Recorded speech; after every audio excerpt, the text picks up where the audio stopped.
Bonjour, cette vidéo va être consacrée à l'analyse conceptuelle des données sous la méthode Meurize.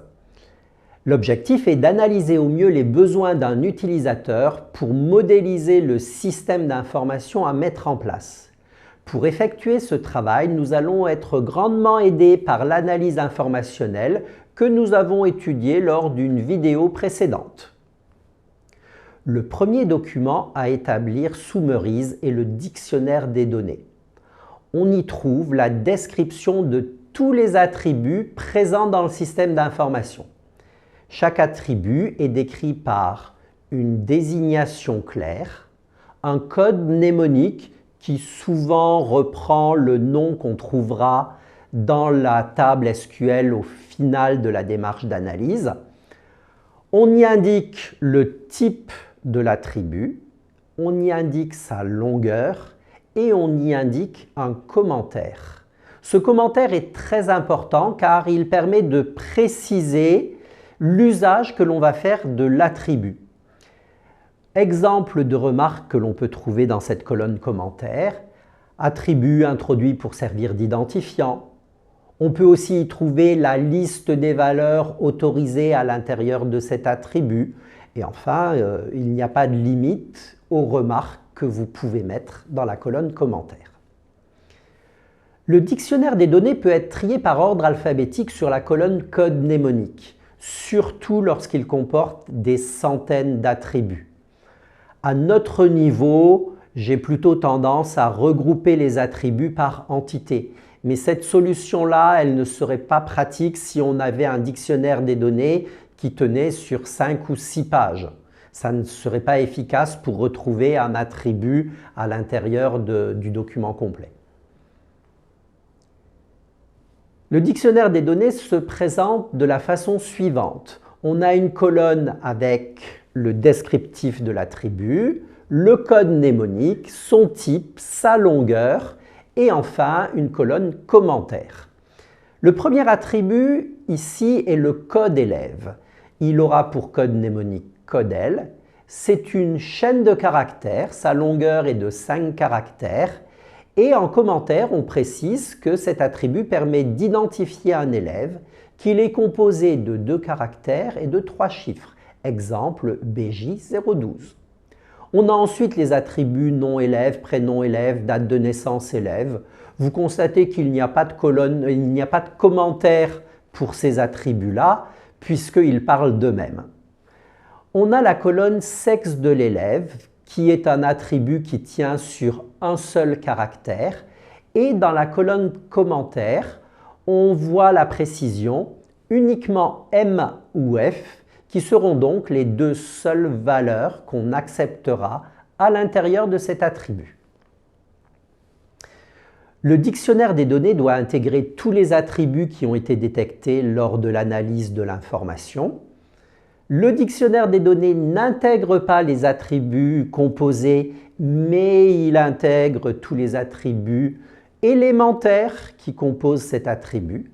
Ainsi, on ne doit pas trouver un attribut adresse du client, mais on doit trouver au moins les 3 attributs suivants, rue du client, code postal du client et ville du client.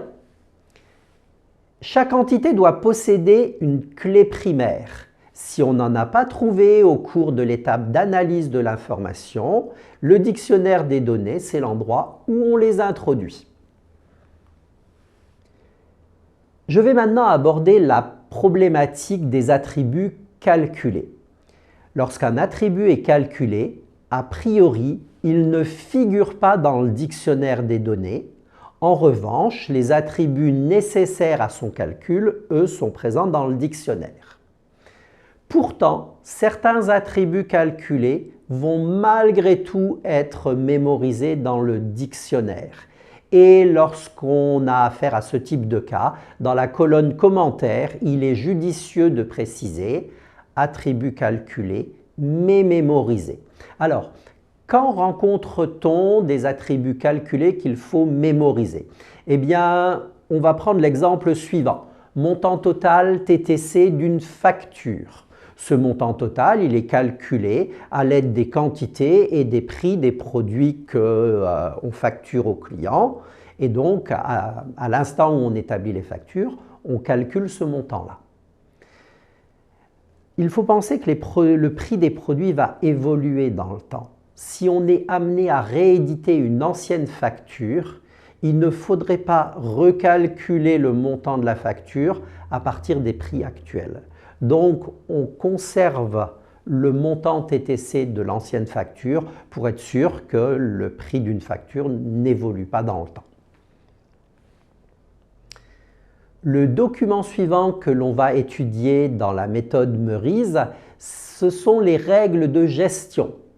Une règle de gestion est une affirmation stable et vérifiable qui encadre la conception et le traitement des données. Si on est dans le cas d'une entreprise qui veut informatiser la gestion de ses incidents, voici le type de règle de gestion qu'on peut rencontrer. Un incident peut avoir le statut nouveau, en cours de résolution, résolu ou clos. Un incident est déclaré par un utilisateur. À notre niveau, les seules règles de gestion que l'on va énoncer sont des règles de gestion qui vont reprendre les phrases contenant des associations que nous avons trouvées au cours de l'analyse informationnelle. On reprend l'association avec ses entités et on détermine le nombre minimum et le nombre maximum de réalisation de l'entité dans l'association. Un exemple va être plus parlant.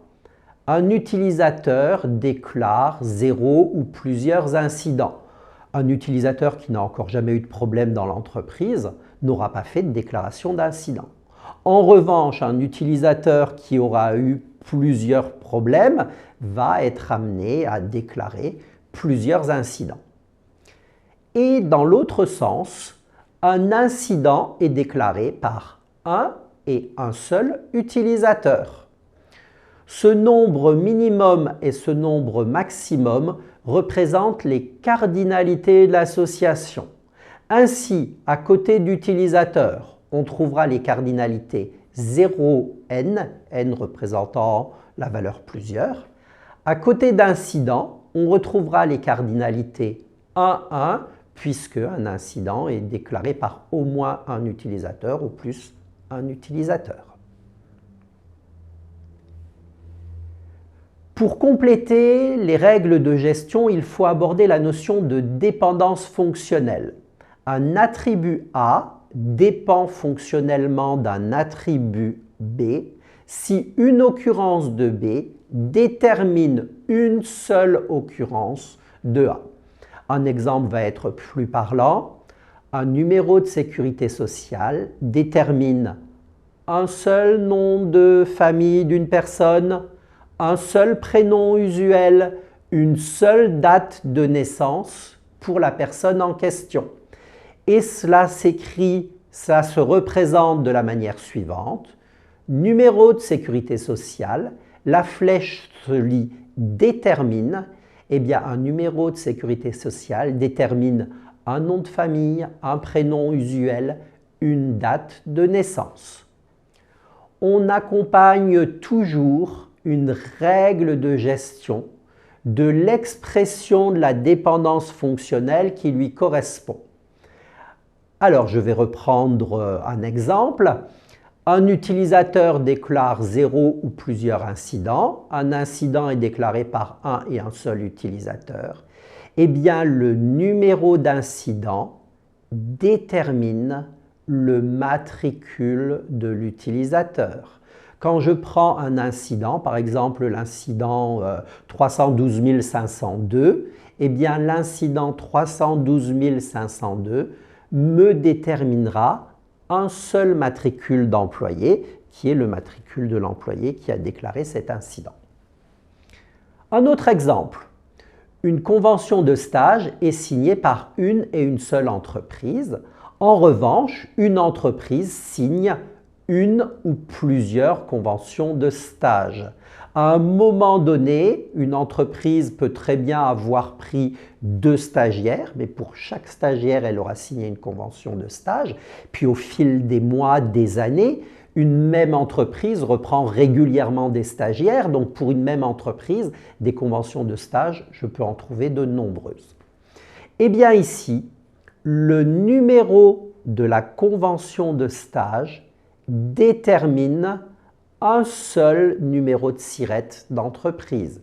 Quand je prends une convention de stage, que je regarde, eh bien j'ai bien un seul numéro de SIRET d'entreprise. La convention est signée par une seule entreprise. Un étudiant, c'est un dernier exemple, un étudiant travaille sur une ou plusieurs missions d'action professionnelle. Une mission d'action professionnelle est réalisée par un ou plusieurs étudiants.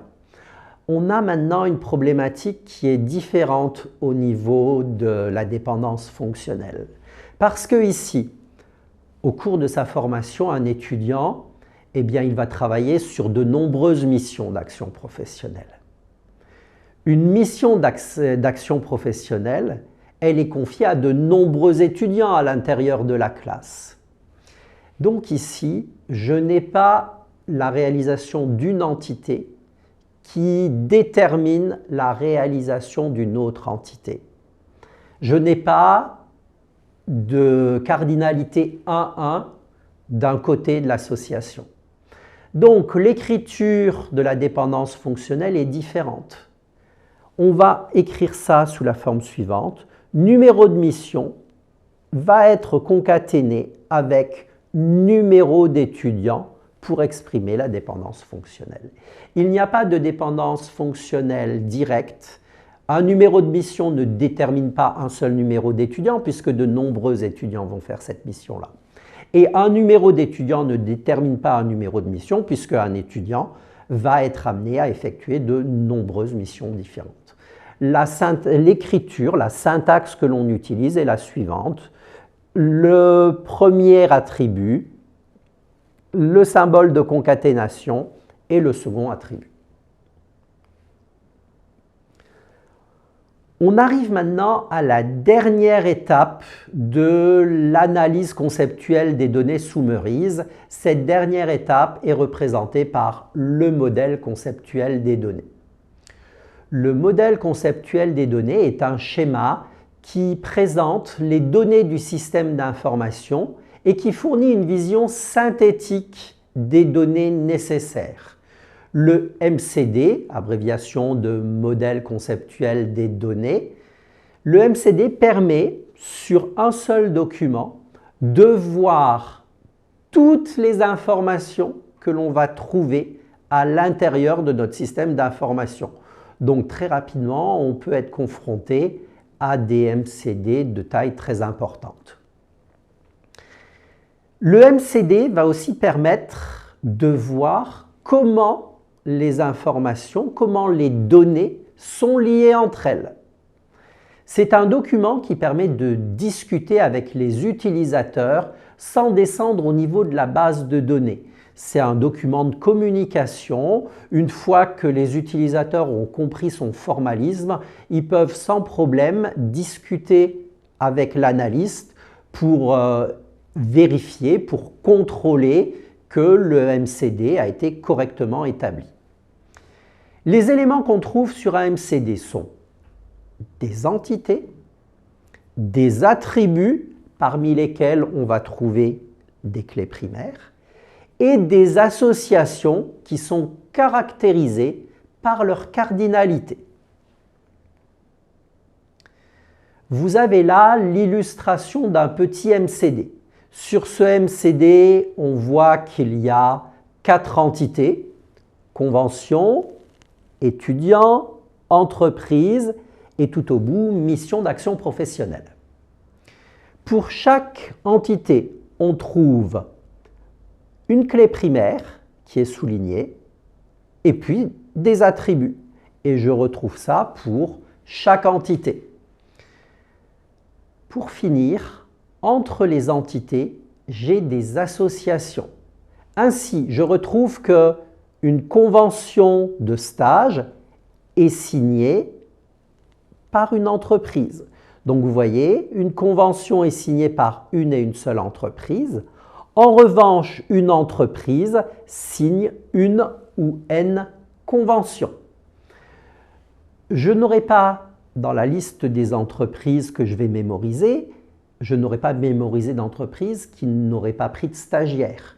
Donc, si l'entreprise elle est présente au final dans la table des entreprises, c'est qu'elle a signé une convention de stage. Ensuite, une convention de stage est établie pour un et un seul stagiaire. Chaque stagiaire a une convention de stage qui lui est spécifique. En revanche, vous voyez qu'un étudiant a pu faire établir 0 ou N conventions de stage. À l'heure actuelle, parmi vous, il y a des tas d'étudiants pour lesquels on n'a pas encore signé de convention de stage. Donc, il y a des étudiants qui ont 0 convention de stage. Certains ont peut-être déjà trouvé et signé la convention pour leur stage de fin d'année. À ce moment-là, ils ont déjà une convention. Et puis n'oubliez pas, il y a un stage en première année, il y a un stage en deuxième année, donc un étudiant peut très bien être amené à signer 2 conventions de stage. Pour peu que l'étudiant fasse une troisième année, on aura 3 conventions de stage. Et puis des fois, il arrive qu'en cours de stage, un étudiant doive changer d'entreprise. Ce n'est pas courant, mais pourquoi pas? Il peut y avoir. Donc un étudiant va faire établir entre 0 et N convention de stage. Et puis j'ai au final, entre étudiants et mission d'action professionnelle, eh bien j'ai l'association réalisée. Un étudiant réalise plusieurs missions d'action professionnelle, donc 0N. Quand vous êtes arrivé au début de l'année scolaire, vous n'aviez pas encore fait d'action professionnelle. Une mission d'action professionnelle va être réalisée par 0 ou N étudiants. Tant qu'on n'a pas affecté les missions, on n'a pas encore d'étudiants qui sont dessus. Mais la cardinalité maximale de chaque côté est NN. Alors, le logiciel qui a été utilisé pour faire ce modèle conceptuel des données s'appelle WinDesign. Nous en utiliserons un autre qui s'appelle Looping. Petite spécificité de WinDesign, vous voyez qu'ici, on retrouve le sens de la flèche que l'on avait trouvée au niveau de l'expression des dépendances fonctionnelles. Le code de la convention de stage détermine le code de l'entreprise. La flèche va de code convention vers code entreprise. Le code de la convention de stage détermine un seul code étudiant. La flèche va de code convention vers code étudiant. Il n'est pas obligatoire de faire figurer la flèche sur le MCD. N'importe quel analyste, en voyant les cardinalités, sait dans quel sens se déroule la dépendance fonctionnelle. Je vais apporter une petite précision au niveau des associations car c'est l'élément essentiel du MCD parce que ces associations font la liaison entre les entités. Les associations les plus courantes sont binaires et bidirectionnelles. Pourquoi binaires? Parce qu'elles font le lien entre 2 entités. Et pourquoi bidirectionnelles? Parce qu'on peut les lire dans les 2 sens. Une convention est signée par une entreprise signe une ou plusieurs conventions. Les associations sont définies par leur cardinalité. Les valeurs de cardinalité qu'on peut trouver sont les suivantes. 0,1, 1,1, 0N, 1N. Ça, c'est ce qu'on va appliquer pour démarrer notre méthode d'analyse. On verra par la suite qu'il y a des éléments supplémentaires qui peuvent se rajouter. Mais dans un premier temps, on va se contenter d'utiliser des éléments de ce type-là pour modéliser nos premiers MCD. Il existe 2 types d'associations, ce qu'on appelle les contraintes d'intégrité fonctionnelle, CIF au niveau de l'abréviation, Ce sont des associations dont les cardinalités maximales sont 1 d'un côté et n de l'autre. Et le deuxième type, ce sont les contraintes d'intégrité multiples, on parle de CIM. Ce sont des associations dont les cardinalités maximales sont n de chaque côté. Eh bien, vous voyez, l'outil WinDesign permettait au niveau des CIF, des associations de type CIF, de le spécifier. Vous voyez ici la cardinalité maximale à côté de convention est 1, à côté d'étudiant c'est n, donc cette association est une CIF. La méthode permettait de l'indiquer. Au niveau de signer, c'est pareil. Ici, vous voyez la cardinalité maximale est à 1, de l'autre côté la cardinalité maximale est à n, cette association est aussi une CIF. Et enfin, réaliser entre étudiant et mission d'action professionnelle, vous voyez que les deux cardinalités maximales sont à n de chaque côté. Eh bien, cette association est une CIM.